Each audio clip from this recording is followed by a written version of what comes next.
ಎಲ್ಲಾ ಹಾನಿಯಿಂದ ಕೂದಲನ್ನು ರಕ್ಷಿಸುತ್ತೆ. ಬರೀ Amrut noni reach root premium hair oil. ಪ್ರಕರಣವನ್ನು ಬಹಳ ಗಂಭೀರವಾಗಿ ತೆಗೆದುಕೊಂಡು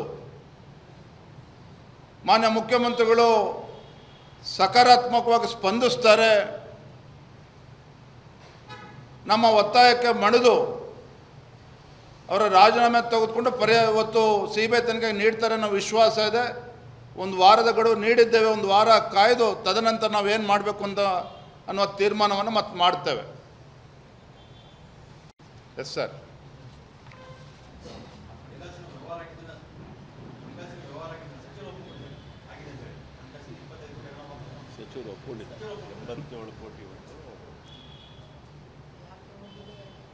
ಆ 25 ಕೋಟಿ ತೆಲಂಗಾಣಕ್ಕೆ ಹೋಗಿತ್ತೋ ಅಥವಾ ಇನ್ಯಾವ ರಾಜ್ಯಕ್ಕೆ ಹೋಗಿತ್ತೋ ಅದನ್ನು ಕೂಡ ಸ್ಪಷ್ಟಪಡಿಸ್ಬೇಕು ಮಾನ್ಯ ಗೌರವಾನ್ವಿತ ಸಚಿವರು. ಮತ್ತು ಒಂದು ಮಾತನ್ನು ನಾನು ಹೇಳ್ತೇನೆ ಸಂದರ್ಭದಲ್ಲಿ, ಇವತ್ತು ST ಕಾರ್ಪೊರೇಷನಲ್ಲಿ ನಡೆದಿರ್ತಕ್ಕಂಥ ಈ ಅವ್ಯವಹಾರ ಕೇವಲ ಇದು ಒಂದೇ ಇಲಾಖೆಯಲ್ಲಿ ನಡೆದಿದೆ ಅಂತಕ್ಕಂಥದ್ದಲ್ಲ, ಇನ್ನೂ ಬೇರೆ ಬೇರೆ ಇಲಾಖೆಯಲ್ಲೂ ಸಹ ಈ ರೀತಿ ಅವ್ಯವಹಾರಗಳು ಆಗಿದೆ ಅನ್ನುವ ಅನುಮಾನಗಳು ಇವತ್ತು ಕೇಳಿ ಬರ್ತಾ ಇದೆ. ಲೋಕಸಭಾ ಚುನಾವಣೆಯಲ್ಲಿ ಇವತ್ತು ATM ಮೂಲಕ ATM ಥರ ಇದನ್ನೇನೋ ರಾಜ್ಯ ಸರ್ಕಾರ ನಡೆದುಕೊಂಡಿದೆ. ತನ್ನ ಹೈಕಮಾಂಡಿಗೆ ಖುಷಿಪಡಿಸೋದಕ್ಕೆ ಯಾವ ರೀತಿ ಅವ್ಯವಹಾರಗಳಾಗಿದೆ ಬರೋದಿಂದಲೇ ಎಲ್ಲವೂ ಕೂಡ ಹೊರಗೆ ಬರ್ತದೆ.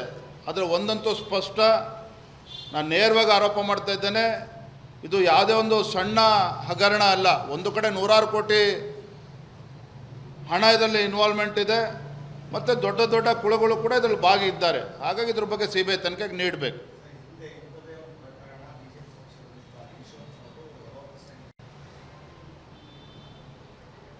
ನೋಡಿ, ನಮ್ಮ ರಾಜ್ಯ ಸರ್ಕಾರ ಇದ್ದಾಗ ಆ ಘಟನೆ ಬಗ್ಗೆ ತನಿಖೆ ಮಾಡಿ ಅದ್ರ ಬಗ್ಗೆ ಏನು ವರದಿ ಬಂದಿದೆ ಇವತ್ತು ರಾಜ್ಯದ ಜನತೆ ಮುಂದಿದೆ. ಇದ್ರ ಬಗ್ಗೆ ಕಾಂಗ್ರೆಸ್ ಸರ್ಕಾರ ಏನು ಸಿಬಿಐ ಒತ್ತಾಯ ಮಾಡಿರಲಿಲ್ಲ. ನಮ್ಮ ಪಕ್ಷ, ನಮ್ಮ ಸರ್ಕಾರ ಅವತ್ತು ನಿಷ್ಪಕ್ಷಪಾತವಾಗಿ ಅದ್ರ ಬಗ್ಗೆ ತನಿಖೆ ಮಾಡಿದೆ.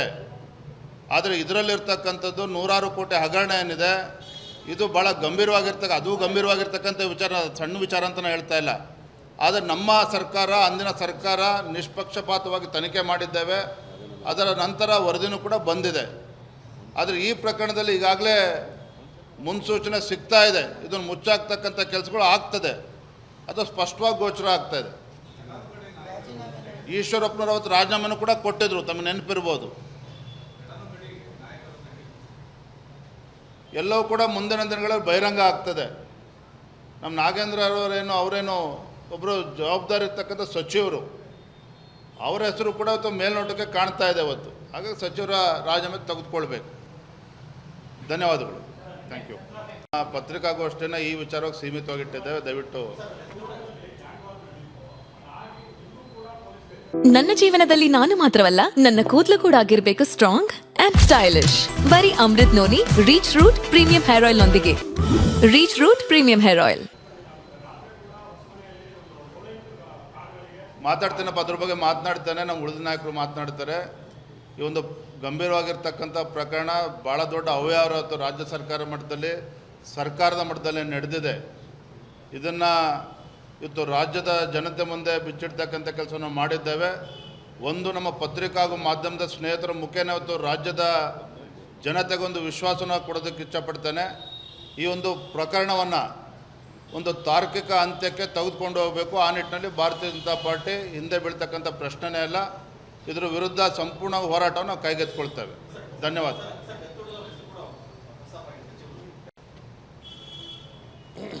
ಸಚಿವರ ಕಚೇರಿಯಿಂದ ದೂರವಾಣಿ ಕರೆ ಬಂದಿದೆ, ಒತ್ತಡ ಬಂದಿದೆ ಅಂತಕ್ಕಂಥದ್ದು ಸ್ಪಷ್ಟವಾಗಿ ಉಲ್ಲೇಖ ಆಗಿದೆ. ಸಚಿವರು, ಆ ಇಲಾಖೆ ಸಚಿವರು ಅಂತ ಹೇಳಿದ್ರೆ ಬೇರೆ ಯಾರು ಇರೋದಕ್ಕೆ ಸಾಧ್ಯ ಇಲ್ಲ. ಮಂತ್ರಿಗಳ ಮೌಖಿಕ ಆದೇಶ ಅನ್ನೋದು ಕೂಡ ಉಲ್ಲೇಖ ಆಗಿದೆ.